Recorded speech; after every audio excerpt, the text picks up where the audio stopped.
Goodness, how incredibly much I've missed you, my precious, darling know-it-alls.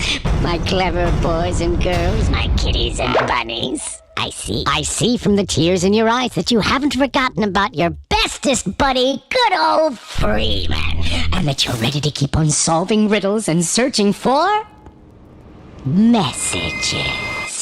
But we don't have much time, so let's concentrate on what's important. The world has finally gone completely bonkers. And so, today, I'm pleased to say my traveling circus is now presenting a completely new show. How guys came up with our money! There were grandpas and there were turnips, but there was no dough. People would just exchange what they had for what they needed, like a turnip for a wagon and the wagon for a jug of wine. A simple and easy to understand system. And if there wasn't enough of something like nails or arrowheads due to the fact that almost no one knew how to work with metal, then obviously those things were worth more. Later, people started exchanging rare metals, and if someone got rich, they would carry around half a ton of gold with them like an idiot. It was inconvenient, and you could get robbed. So people decided to turn in their heavy objects for safekeeping. And that's how banks came about. They chopped up everything they got into equal chunks and introduced the gold standard.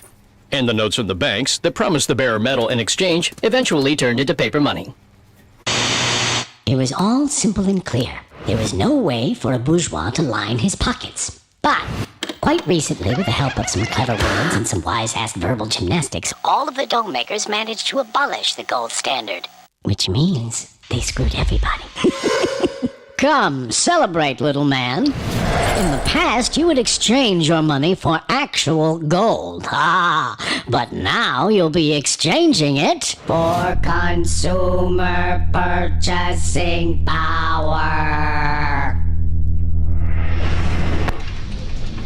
Which means that now, currency is nothing more than ink and paper, with an order from above to regard this typographic composition as happiness and the highest good. And those who oppose this order are wheeler dealers, instigators, terrorists, and sodomites! But I'm here to open up your eyes, my dear friends. Think now. There will not be one single atom of jest in my call to action. Now, the government provides and cares for all of our streets, which is good.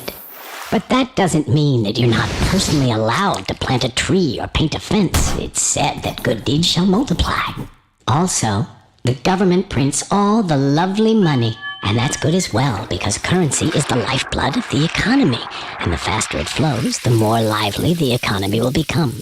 And oh yes, the good deeds, they shall multiply. Whether it's electronic money, gift certificates, or bubblegum trading cards. Attention! Everyone has the right to issue their own money. And that, my friends, is the biggest of bourgeois secrets.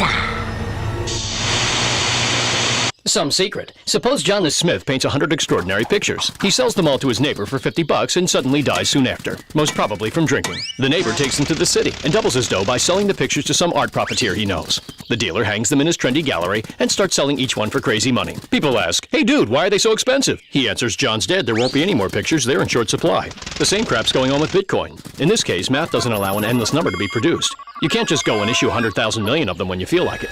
Because John died, and they cost exactly as much as people are willing to pay for them. Just like some antique china or a used pair of Stalin's underwear.